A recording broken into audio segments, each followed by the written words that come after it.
दोस्तों, स्वागत है आप सभी का स्लीपी क्लासेस में। तो आज के प्रमिक्स में 5 क्वेश्चंस हम डिस्कस करेंगे and previous year question discuss करेंगे 2015 और 16 के। ठीक है जी, आपके हिस्ट्री और आर्ट एंड कल्चर कंपोनेंट से। तो शुरुआत करने से पहले जो हमारी प्रीमिक्स रिवीजन सीरीज चल रही है, तो कल आपसे ज्योग्राफी से रिलेटेड 3 क्वेश्चंस पूछे गए थे। तीनों के सॉल्यूशंस देख लेते हैं। पहले में एंटी हेल गन्स के बारे में बात की गई थी। 3 स्टेटमेंट्स आपको दी गई थी, बताना था इनमें से कौन कौन सी करेक्ट हैं। 4 कोड्स आपको यहाँ प्रोवाइड किए गए थे। तो बेसिकली पहली 2 स्टेटमेंट्स आपकी करेक्ट हैं, क्योंकि ये आपका उत्तराखंड गवर्नमेंट ने टेस्ट नहीं किया है, यहाँ पर हिमाचल गवर्नमेंट ने किया है और आपके इंपोर्ट भी नहीं किए गए हैं, इंडिजीनियसली ही ये डेवलप किए गए हैं। ठीक है जी। सेकंड में बात करें, राइट बैंक ट्रिब्यूटरीज के बारे में बात हुई थी। तो पहली 4 आपकी राइट बैंक ट्रिब्यूटरीज हैं, उसी के आधार पर डी ऑप्शन करेक्ट ऑप्शन है। काफी सिंपल सा क्वेश्चन पूछा गया था। अगले क्वेश्चन की ओर बढ़े, जहां पर 3 स्टेटमेंट्स दी गई थी, आपको बताना था कौन सी लेक के बारे में बात हो रही है। तो यहाँ पर वुलर लेक के बारे में बात की गई थी। तो ये आपके 3 क्वेश्चन थे। जिसने भी करेक्ट सीक्वेंस में तीनों क्वेश्चंस का आंसर किया है अपनी ईमेल आईडी के साथ, तो वो हमारे विनर रहे हैं। आप जाके चेक कर सकते हैं यूट्यूब की कम्युनिटी पोस्ट और इंस्टाग्राम की स्टोरीज। ठीक है जी, चलिए आज का प्रीमिक्स शुरू करते हैं पहले क्वेश्चन के साथ।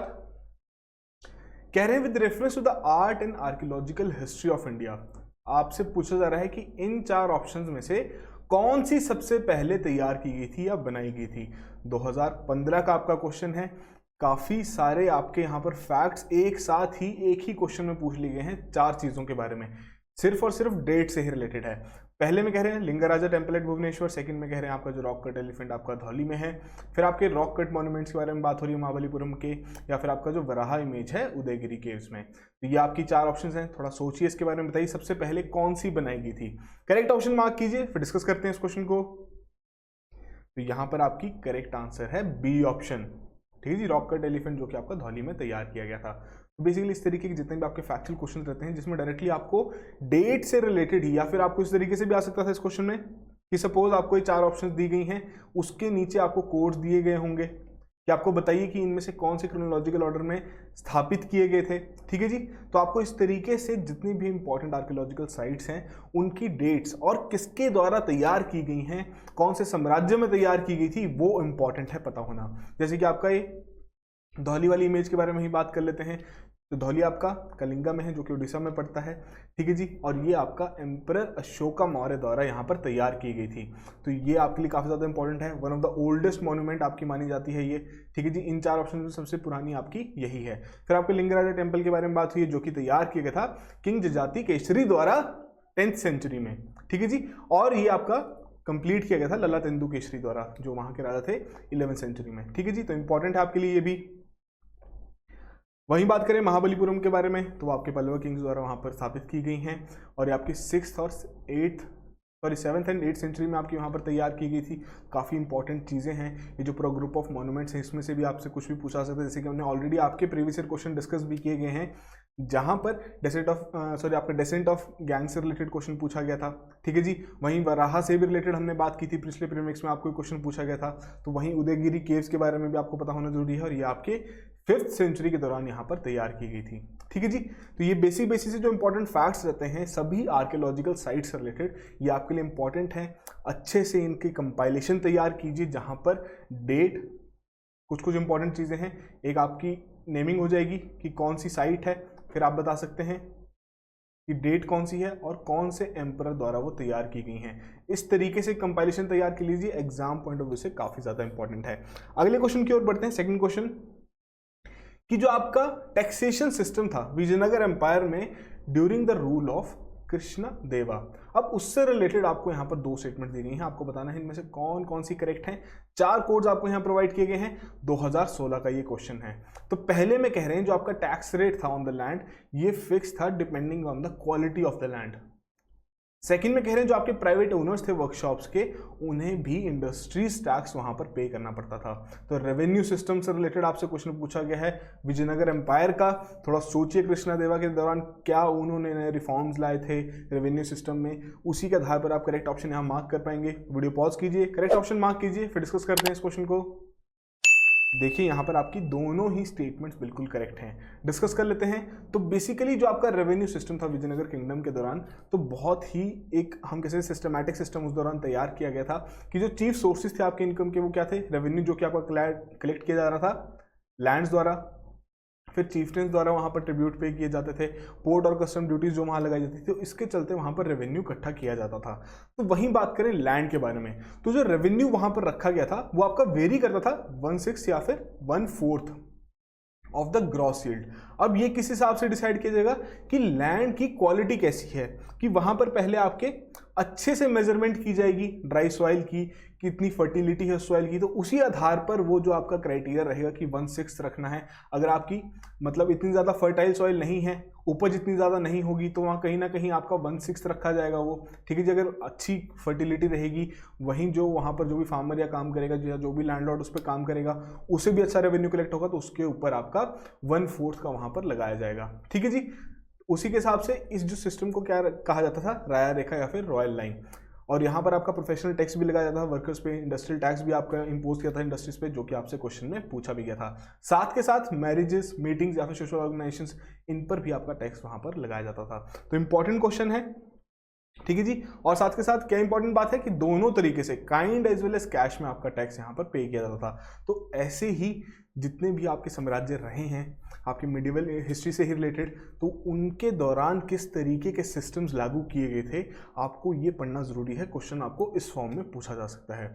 अगले क्वेश्चन की ओर बढ़ते हैं। थर्ड क्वेश्चन, रॉलेट सत्याग्रह से रिलेटेड। अब आपको यहाँ पर कुछ स्टेटमेंट्स दी गई हैं, आपको बताना है इनमें से कौन कौन सी करेक्ट हैं। 3 स्टेटमेंट्स हैं, 4 कोड्स दिए गए हैं, और ये है आपका 2015 का क्वेश्चन। पहली स्टेटमेंट देखते हैं, कह रहे हैं जो आपका रॉलेट एक्ट है वो बेस्ड है on the recommendations of the sedition committee. Second में कह रहे हैं जो आपका रॉलेट सत्याग्रह है, बेसिकली उसमें गांधी जी ने ट्राई किया था कि वो यूटिलाइज करें होम रूल लीग को। थर्ड में कह रहे हैं जो आपकी demonstration against the arrival of Simon commission वो कोइंसाइड कर गई थी रॉलेट सत्याग्रह के साथ। तो ये आपकी 3 स्टेटमेंट्स हैं, थोड़ा सोचिए इसके बारे में, देखिए कौन कौन सी आपकी यहाँ पर फैक्चुअली करेक्ट हैं। करेक्ट ऑप्शन मार्क कीजिए, डिस्कस करते हैं फिर इस क्वेश्चन को। तो देखिए पहली स्टेटमेंट तो बहुत ही सिंपल और इजी है हमारे लिए, किस आधार पर कि जो सेडिशन कमेटी के बारे में यहां पर बात की गई है, बहुत इजीली आप बता सकते हैं कि सेडिशन कमेटी ही जो आपका रॉयल कमेटी है उसी का ही दूसरा नाम था, और जो आपका रॉलेट एक्ट था बेसिकली वो आपका सेडिशन कमेटी की ही रिकमेंडेशन के आधार पर वहां पर स्थापित किया गया था। बहुत सिंपल सा है। सेकंड में जो बात कर रहे हैं रॉलेट सत्याग्रह के बारे में, तो ये भी बिल्कुल करेक्टली बताया गया है कि उस दौरान गांधी जी ने यूटिलाइज किया था होम रूल लीग को, ठीक है जी। थर्ड आपकी गलत है, बहुत सिंपल तरीके से आप बता सकते हैं कि आपकी स्टेटमेंट यहाँ पर गलत है कि वो कोइंसाइड नहीं किया गया था। आपका जो साइमन कमीशन के अगेंस्ट जो भी हमारी डेमोन्स्ट्रेशन थी वो रॉलेट सत्याग्रह के साथ कोइंसाइड नहीं हुई थी। तो पहली 2 स्टेटमेंट्स यहाँ पर करेक्ट है, उसी के आधार पर बी ऑप्शन यहाँ करेक्ट ऑप्शन है। डिस्कस कर लेते हैं। तो देखिए जो आपका रॉलेट कमेटी था, बेसिकली जो आपकी सेडिशन कमेटी जिसे हम कहा जाता है, अपॉइंट की गई थी 1917 में by the British Indian government with Sydney Rowlatt, जो कि एक इंग्लिश जज थे जो कि उसके प्रेसिडेंट थे। तो बेसिकली रॉलेट एक्ट ने क्या ऑथराइज किया सरकार को कि वो इम्प्रिजन कर सकते हैं किसी भी व्यक्ति को बिना किसी ट्रायल या conviction in a court of law के, जिसके चलते सरकार अब वहां पर सस्पेंड कर सकती है राइट ऑफ हेबियस कॉर्पस, ठीक है जी, जो कि एक फाउंडेशन है सिविल लिबर्टीज की ब्रिटेन में। तो जब ये आपका लॉन्च किया गया तो यहां पर जितने भी नेशनलिस्ट थे इंडिया में उन्हें उम्मीद क्या थी कि पोस्ट वॉर कॉन्स्टिट्यूशनल कंसेशंस यहां पर वो एक्सपेक्ट कर रहे थे, बट वहां पर जो ब्रिटिश सरकार थी वो लेके आई एक रॉलेट एक्ट जो कि बहुत ही रिप्रेसिव नेचर का था, जिसके चलते वहां पर उन्होंने जितने नेशनलिस्ट थे उन्होंने इंसल्ट की तरह उसे कंसिडर किया, और इसी के चलते आपका नेशन वाइड प्रोटेस्ट शुरू हो गया फरवरी 1919 में, जो कि आपका रॉलेट सत्याग्रह में कन्वर्ट हो गया। वहीं बात करें साइमन कमीशन के बारे में, तो आपका 1928 में वो कमीशन अराइव हुआ था, उसके बाद आपका गो बैक साइमन का जो स्लोगन था वो वहां पर शुरू किया गया था। तो आप इजीली बता सकते हैं कि थर्ड स्टेटमेंट तो आपकी यहाँ पर इनकरेक्ट है ही। सेकंड स्टेटमेंट में यहाँ पर आपका कुछ डाउटफुल रह सकता था कि आप अच्छे से अगर पढ़ा होगा तभी आप बता पाएंगे। स्पेक्ट्रम में भी ये चीज़ मेंशन्ड है कि जब आपके जो भी कॉन्स्टिट्यूशनल प्रोटेस्ट चल रहा था जब वो फेल हो गया तो गांधी जी ने ऑर्गेनाइज की थी सत्याग्रह सभा, और उसमें जो आपकी होम रूल लीग्स थी उनके जितने भी यंग मेंबर्स थे उन सभी को उसमें पार्टिसिपेट करने के लिए कहा गया था, और जो आपके पैन इस्लामिस्ट थे, ठीक है जी। तो ये थी आपकी इंपॉर्टेंट डिटेल्स इस पर्टिकुलर क्वेश्चन से रिलेटेड। तो जितने भी इंपॉर्टेंट चीज़ें आपके हमारे जो फ्रीडम स्ट्रगल है उससे रिलेटेड जितनी चीज़ें मेंशन्ड हैं एग्जाम पॉइंट ऑफ व्यू से आपको किसी भी तरीके से पूछी जा सकती हैं, तो जितने ज़्यादा आपके फैक्ट्स क्लियर रहेंगे उतना ही बेटर रहेगा आपके लिए वहां पर क्वेश्चन अटेम्प्ट करना और उसे करेक्टली मार्क करना, ठीक है जी। अगले क्वेश्चन की ओर बढ़ते हैं। फोर्थ क्वेश्चन बहुत ही सिंपल सा क्वेश्चन पूछा गया था कि सत्यशोधक समाज ने क्या ऑर्गेनाइज की, क्या उन्होंने एक मूवमेंट ऑर्गेनाइज की for the upliftment of tribals in Bihar, या फिर जो टेम्पल एंट्री की मूवमेंट आपकी शुरू की गई, गुजरात में, या फिर उन्होंने एक एंटी कास्ट मूवमेंट शुरू की महाराष्ट्र में, या फिर पीजेंट मूवमेंट शुरू की उन्होंने पंजाब में। तो अगर आपने इस पर्टिकुलर ऑर्गेनाइजेशन के बारे में कहीं पे भी पढ़ा होगा, बहुत इजीली आप बता सकते हैं यहाँ पर करेक्ट आंसर क्या है, और ये क्वेश्चन आपका 2016 का है। ठीक है जी, थोड़ा सोचिए, करेक्ट ऑप्शन मार्क कीजिए, फिर डिस्कस करते हैं इस क्वेश्चन को। तो सत्यशोधक समाज ने ऑर्गेनाइज की थी आपकी एक एंटी कास्ट मूवमेंट महाराष्ट्र में। एक्सप्लेनेशन देख लेते हैं जो रेलेवेंट डिटेल्स हैं इस क्वेश्चन से रिलेटेड। तो बेसिकली जो आपका सत्यशोधक समाज है वो एक ही पर्पस से वहां पर स्थापित किया गया था। क्या था वो पर्पस मेन, कि जो लोअर कास्ट हैं उन्हें एजुकेशन प्रोवाइड करनी है। ठीक है जी, तो इसमें आपके जितने भी शेड्यूल कास्ट हो गए, शेड्यूल ट्राइब्स हो गए, उन्हें ये बताया गया, उन्हें अवेयर किया गया कि किस तरीके से जो हमारे ट्रेडिशंस है सोसाइटी के उन्हें एक्सप्लॉइट कर रहे हैं। और ये जो पर्टिकुलर आपकी सभा है, यह समाज है, जो ये फाउंडेशन आपकी तैयार की गई थी, यहाँ पर ये ज्योतिराव फूले द्वारा तैयार की गई थी 1873 में पुणे में। ठीक है जी, तो इंपॉर्टेंट है आपके लिए इस तरीके से जितनी भी छोटी छोटी ऑर्गेनाइजेशन जो उस दौरान तैयार की गई थी सोशल रिलीजियस रिफॉर्म्स के लिए या फिर आपके नेशनल मूवमेंट के लिए, कि क्या क्या बेसिक्स ऑब्जेक्टिव्स थे और क्या क्या एक्टिविटीज उन्होंने कैरी आउट की हैं। ठीक है जी, काफी सिंपल सा क्वेश्चन था। अगले क्वेश्चन की ओर बढ़ते हैं। फिफ्थ क्वेश्चन पेंटिंग से रिलेटेड क्वेश्चन है। बहुत सिंपली पूछा गया है कि बताइए जो आपकी कलमकारी पेंटिंग है वो रेफर किसको करती है। पहले में कह रहे हैं hand painted cotton textile in South India, second में कह रहे हैं handmade drawing on a bamboo handicrafts जो कि आपका नॉर्थ ईस्ट इंडिया में है, थर्ड में कह रहे हैं black painted woollen clothes in western Himalayan region of India, या फिर एक hand painted decorative silk cloth in the north western India. अब अगर आपको इस पर्टिकुलर पेंटिंग के बारे में कोई भी फैक्ट याद होगा, बहुत इजीली आप यहां पर बता सकते हैं करेक्ट ऑप्शन क्या है। तो मार्क कीजिए करेक्ट ऑप्शन, फिर डिस्कस करते हैं इस क्वेश्चन को। तो यहाँ पर ये आपका 2015 का क्वेश्चन है और करेक्ट आंसर है कि जो आपकी hand painted cotton textile southern India में तैयार किए जाते हैं उसका बेसिकली नाम है कलमकारी पेंटिंग। तो कलमकारी का नाम क्या है, कि मतलब क्या है इस बेसिकली इस चीज़ का, कि ओरिजिनेट होता है आपके पर्शियन वर्ड से, कलम जिसका नाम मतलब है पेन और कारी जिसका मतलब है क्राफ्ट्समैनशिप, पेन क्राफ्ट्समैनशिप। तो आंध्र प्रदेश में अगर आप देखें तो बहुत ज़्यादा ये आर्ट फॉर्म पॉपुलर है, काफ़ी फेमस है। ठीक है जी, तो अब इसी तरीके से जितने भी हमारे स्कूल ऑफ पेंटिंग्स हैं जो कि काफ़ी एक्सटेंसिवली डिस्कस भी की गए हैं 2 मिनट सीरीज में, यही समय है एक बार जाइए वहाँ पर जाके जितने भी आपके स्कूल ऑफ पेंटिंग्स हैं उन्हें एक बार दोबारा रिवाइज कर लीजिए, उनसे रिलेटेड जितने भी इंपॉर्टेंट पॉइंट्स हैं उन्हें भी एक बार अच्छे से देख लीजिए। ठीक है जी, तो बेसिकली जो आपकी कलमकारी पेंटिंग है तो मोस्टली आपके इसमें क्या नरेट करते हैं, रिलीजियस मिथ से नरेट करते हैं, फिर आपके उन्हीं चीज़ों को फैब्रिक के ऊपर तैयार किया जाता है। ठीक है जी, काफ़ी वेजिटेबल डाइज यहाँ पर यूज़ की जाती हैं। तो इस तरीके से आपके लिए इंपॉर्टेंट है हर एक स्कूल ऑफ पेंटिंग के बारे में पता होना कि क्या क्या बेसिक चीज़ें हैं जो कि वहाँ तैयार की जाती हैं, किस तरीके से तैयार की जाती हैं और क्या सोर्स रहता है उन पर्टिकुलर कलर्स या मटेरियल्स के लिए। तो काफ़ी सिंपल सा क्वेश्चन था जो कि आपसे पहले ही पूछा गया था। तो एक आज का बोनस क्वेश्चन देख लेते हैं। कह रहे हैं कि बताइए किसने सजेस्ट किया था स्लोगन क्विट इंडिया।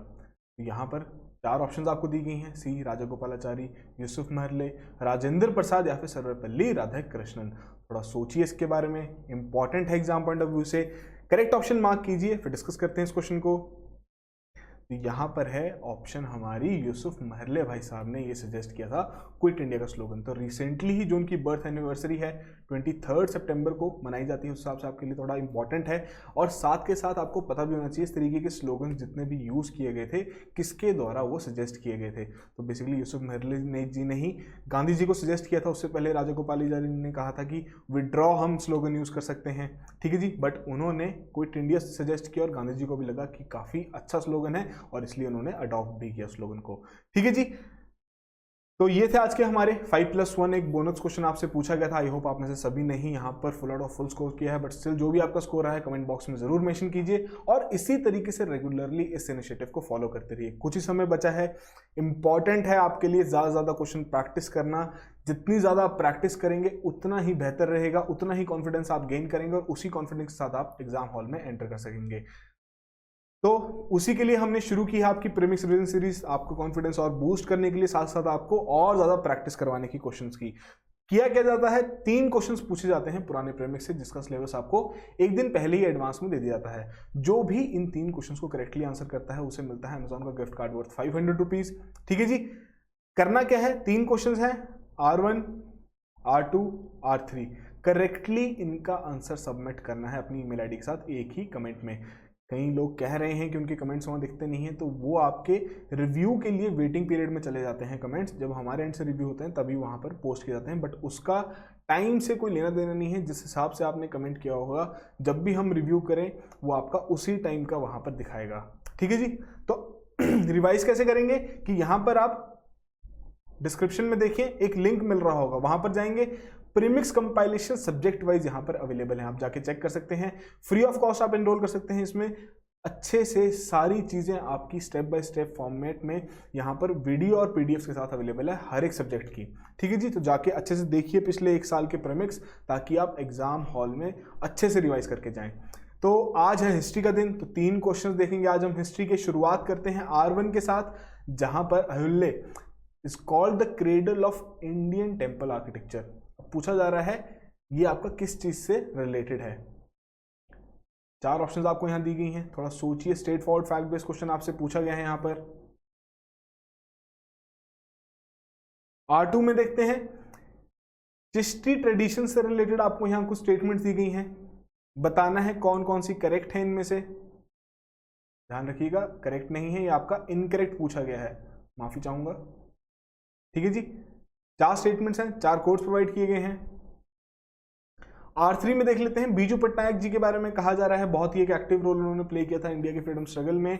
तो अब आपसे पूछा जा रहा है जो उनको टाइटल दिया गया था भूमिपुत्र का, तो कौन से एक्ट के लिए दिया गया था। 4 ऑप्शंस आपको यहां दी गई हैं, बताइए। करेक्ट ऑप्शन यहां पर मार्क कीजिए, तीनों क्वेश्चंस का करेक्ट सीक्वेंस में वहां पर आंसर मार्क कीजिए। अब कल है आपका पॉलिटी का दिन, तो जैसे कि हम अगस्त और सितंबर के आपके प्रीमिक्स रिवाइज कर रहे हैं, तो आपको जाके डिस्क्रिप्शन में जो लिंक है वो उस पर क्लिक करके अगस्त और सितंबर के पॉलिटी के प्रीमिक्स रिवाइज करने हैं। कल के 3 क्वेश्चंस आपके यहीं से पूछे जाएंगे। ठीक है जी। अब आपके पास कुछ ही समय बचा है, तो अब समय है ज़्यादा से ज़्यादा टेस्ट कंडक्ट करने का, एंड प्रेफरेबली जो आपका टाइम स्लॉट एग्जाम का है उसी टाइम पे टेस्ट दीजिए, ताकि आप मेंटली प्रिपेयर्ड रहें कि आपको उस दौरान उस पर्टिकुलर टाइम में क्वेश्चंस तो सॉल्व करने ही करने हैं। तो 10 टेस्ट का कॉम्बो आपके पास अवेलेबल है, फुल लेंथ टेस्ट यहाँ पर अवेलेबल है। वेबसाइट पे जाके आप चेक कर सकते हैं। अगर आपकी कोई भी क्वेरीज हो आप हमें कॉल कीजिए, हम आपकी हर एक क्वेरी को यहाँ पर रिजॉल्व करने की कोशिश करेंगे। साथ के साथ हरियाणा सिविल सर्विसेज का प्रीलिम्स का रिजल्ट भी आ चुका है, तो उसी के लिए हमने मेन से रिलेटेड भी कुछ यहाँ पर कोर्सेज लॉन्च किए हैं, कुछ इनिशिएटिव्स हैं हमारे, जैसे कि आपकी जीएस की यहाँ पर मेंस की ऑप्शनल टेस्ट सीरीज यहाँ पर रखी गई है। ठीक है, जनरल स्टडीज की टेस्ट सीरीज है, फिर आपकी यहाँ पर ऑप्शनल की भी टेस्ट सीरीज रखी गई है, सोशियो और पीएसआर की, जिसमें आपको फुल कोर्स भी यहाँ पर प्रोवाइड किया जा रहा है ऑप्शनल का। जीएस में सिर्फ और सिर्फ आपकी टेस्ट सीरीज ही अवेलेबल है, तो जाके चेक कीजिए, हमारी वेबसाइट पे सभी चीज़ें मौजूद हैं। अगर आपकी कोई भी क्वेरीज हो किसी भी कोर्स से रिलेटेड, आप हमें कॉल कीजिए, हम आपकी क्वेरीज को यहाँ पर रिजॉल्व करेंगे। So that will be all the very best and have a good night.